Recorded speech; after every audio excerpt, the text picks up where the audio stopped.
Hello guys, welcome to my channel. तो आज मैं सम डे और वन डे नाम के एक ताइवानीज ड्रामा को एक्सप्लेन करने वाली हूँ। यूशुआन नाम की 27 साल की एक लड़की की सोल पास्ट में उसकी ही डॉपलगैंगर यूनरू के बॉडी में घुस जाती है और वहाँ वो उसके खोए हुए बॉयफ्रेंड से भी मिलती है। लेकिन अनफॉर्चुनेटली बाद में उसे पता चलता है कि वो लड़का उसका बॉयफ्रेंड नहीं है बल्कि उसके बॉयफ्रेंड का डॉपलगैंगर है। अब यूशुआन कैसे पास्ट से प्रेजेंट में आएगी, इसको ही लेकर है हमारी आज की कहानी सम डे और वन डे। तो बिना कोई देरी किए चलो आज की वीडियो स्टार्ट करते हैं। तो पार्ट 1 स्टार्ट होती है और हम एक फीमेल स्टूडेंट को देखते हैं जो कि गाना सुन रही थी। इसके बाद हम उसी सेम लड़की को उसके बॉयफ्रेंड के साथ अच्छे अच्छे पल स्पेंड करते हुए देखते हैं। यहाँ से सीन शिफ्ट होती है और हम देखते हैं कि वो लड़की एक रूम में बंद है और बाहर से उसका बॉयफ्रेंड जिसका नाम था चुआन शेंग वो घर के सारे खिड़की दरवाजों को सील कर रहा है और उसे ये करते हुए देख के वो लड़की रो रो के उसे ये सब कुछ करने से मना करती है। सीन यहाँ से चेंज होती है और हम यूशुआन को देखते हैं जो कि पिछले सभी सीन्स को सपने में देख रही थी। इसके बाद यूशुआन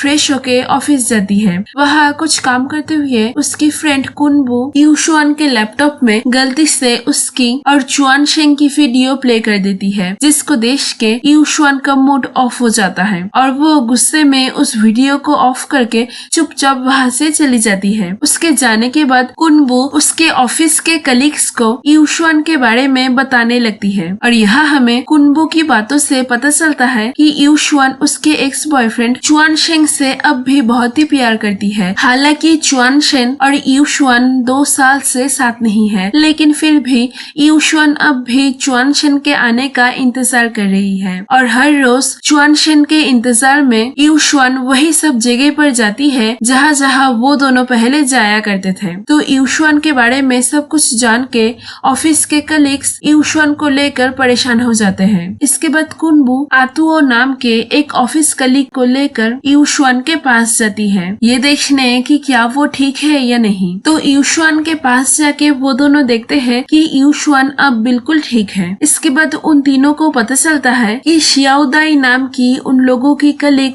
बहुत ही परेशान है क्योंकि उसका कुत्ता खो गया था। तो शियाओदाई के परेशानी के बारे में जान के कुनबू उसके कुत्ते को ढूंढने के लिए उसे एक आइडिया देती है कि वो लोग एक साइकिक के पास जा सकते हैं शियाओदाई के कुत्ते के बारे में पता लगाने। तो इस आइडिया के तहत शियाओदाई के कुत्ते को ढूंढने के लिए यूशुआन, कुनबू, आतुओ और शियाओदाई एक साइकिक के पास जाते हैं। वहाँ जाके शियाओदाई उस साइकिक से उसके कुत्ते के बारे में पूछती है और वो साइकिक कुछ उल्टा पुल्टा रिचुअल परफॉर्म करके शियाओदाई को उसके कुत्ते के बारे में बताने लगती है। इधर यूशुआन को पहले से ही उस साइकिक के ऊपर बिल्कुल भी विश्वास नहीं था और वो वहाँ जाना भी नहीं चाहती थी, लेकिन फिर भी शियाओदाई के मन के तसल्ली के लिए वहाँ जाती है और जब देखती है कि वो साइकिक शियाओदाई को बुद्धू बना रही है तब वो उस साइकिक का पर्दाफाश करने के लिए उसको एक कुत्ते के बारे में पूछती है जो कुत्ता अब एग्जिस्ट नहीं करता। तो वो उस साइकिक को उस कुत्ते का फोटो दिखाती है जिस फोटो में वो चुआन शेंग के साथ थी।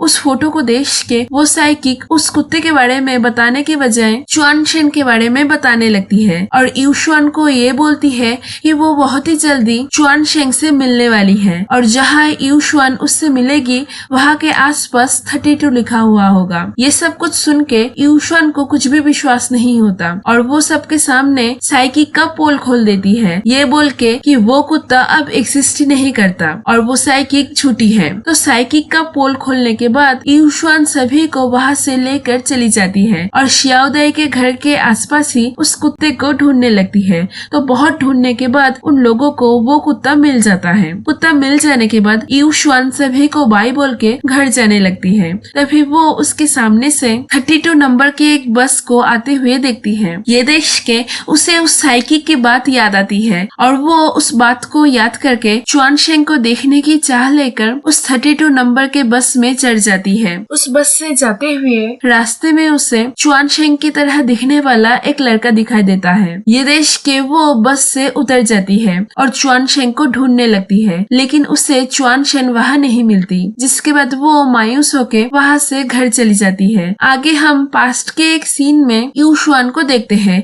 जो कि एक स्टोर में बैठ के के गाना सुन रही थी, तभी उस स्टोर में दो लड़के आते हैं। उनमें से एक चुआन शेंग था। तो चुआन शेंग उसके एक फ्रेंड के साथ उस स्टोर में म्यूजिक एल्बम खरीदने गया था, लेकिन वो म्यूजिक एल्बम तब स्टोर में ना होने की वजह से वो उसके फ्रेंड को लेकर वहाँ से चला जाता है। और वहाँ से जाते हुए चुआन शेंग का फ्रेंड बार बार यूशुआन को देखता रहता है। यहाँ से ये क्लियर था कि चुआन शेंग का फ्रेंड यूशुआन को पहले ही नजर में देख के पसंद कर लेता है। कहानी अब प्रेजेंट में आती है और यूशुआन नींद से जगती है। तभी उसके पास कुनबू का कॉल आता है और वो यूशुआन को याद दिलाती है कि आज उसका बर्थडे है, इसीलिए कुनबू और उसके फ्रेंड्स ने यूशुआन के लिए बर्थडे पार्टी अरेंज किया है और यूशुआन को उस पार्टी में आना होगा। दो यूशुआन का बिल्कुल भी मूड नहीं था उसका बर्थडे सेलिब्रेट करने का, लेकिन बाद में कुनबू के मनाने पर वो बर्थडे सेलिब्रेट करने के लिए मान जाती है। इसके बाद यूशुआन ऑफिस जाती है। वहाँ जाते हुए उसे चुआन शेंग के साथ उसने जितने भी बर्थडे मनाया था उन सब के बारे में याद आने लगता है। तो उन मेमोरीज को याद करते हुए वो अचानक से चुआन शेंग के जैसा दिखने वाला किसी को देखती है।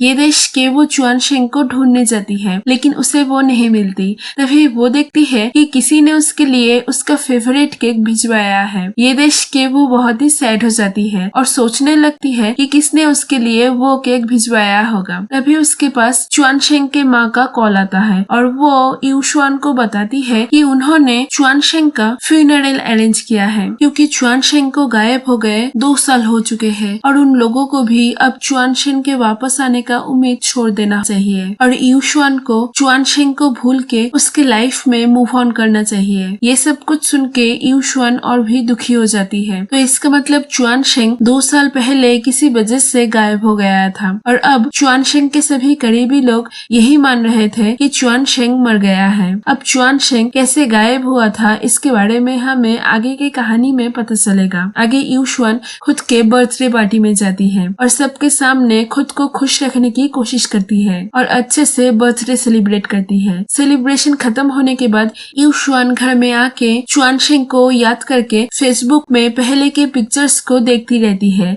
ऐसे ही पिक्चर्स को देखते हुए यूशुआन नोटिस करती है कि उसके सभी पिक्चर्स को विकी नाम के किसी लड़की ने लाइक किया है। ये देख के उसे याद आता है कि चुआन शेंग कभी कभी विकी नाम के किसी लड़की से बातें करता था। ये याद आते ही विकी के बारे में जानने के लिए वो चुआन शेंग का बेस्ट फ्रेंड साईयू को कॉल करती है और उसको विकी के बारे में पूछती है। ये सुन के साईयू से बोलता है कि अब चुआन शेंग इस दुनिया में नहीं रहा, तो तुम उसके पास्ट के बारे में जान के क्या करोगी। ये सुन के यूशुआन बोलती है कि अगर मुझे पता चला कि चुआन शेंग चीट कर रहा था तो इससे मुझे उसे भूलने में आसानी होगी। ये सुन के साईयू अगले दिन यूशुआन को विकी से मिलवाने का बंदोबस्त करता है। यूशुआन विकी से मिलती है और विकी उसे मिलके उसे बताती है कि चुआन शेंग यूशुआन को शादी के लिए प्रपोज करने वाला था और विकी एक प्रपोजल एजेंसी में काम करती है, इसीलिए प्रपोजल प्लान करने के लिए चुआन शेंग विकी से बात कर रहा था। ये सब कुछ जान के यूशुआन बहुत ही दुखी हो जाती है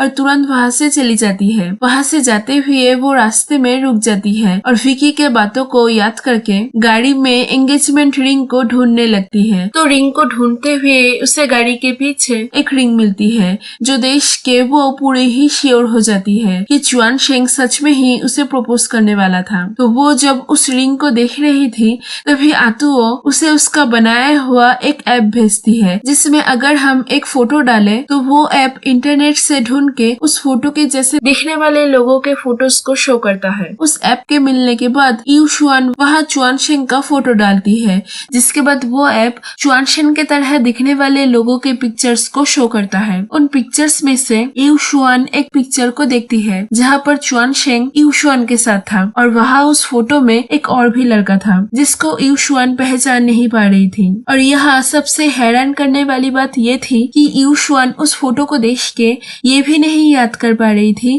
कि उसने कब चुआन शेंग के साथ उस फोटो को खींचा था। यहाँ से सीन चेंज होती है और हम यूशुआन के तरह दिखने वाले एक लड़की को देखते हैं जो कि गाना सुन रही थी। तभी उसके पास 2 लड़के आते हैं। उनको देख के वो लड़की चुआन शेंग के तरह दिखने वाले लड़के से उसका नाम पूछती है और वो लड़का अपना नाम जी वे बताता है। इसके बाद वो लड़का उस लड़की से उसका नाम पूछता है और वो लड़की उसका नाम यूनरू बताती है। तो अब यूनरू और जी वे जो कि यूशुआन और चुआनशेंग की तरह दिखने वाले लोग थे, ये कौन है और इन लोगों की कहानी क्या है, इसके बारे में हमें आगे के कहानी में धीरे धीरे पता लगेगी। सीन यहाँ चेंज होती है और यू शुआन ऑफिस में जाती है और आतुओन को चुआनशेंग का फोटो दिखा के उससे यू शुआन की तरह दिखने वाली उस लड़की के बारे में पता लगाने बोलती है और इसके साथ साथ वो उस दूसरे लड़के के बारे में भी पता लगाने बोलती है। ये सुन के आतुओन इंटरनेट में उस फोटो के बारे में इंफॉर्मेशन सर्च करता है और उसे पता चलता है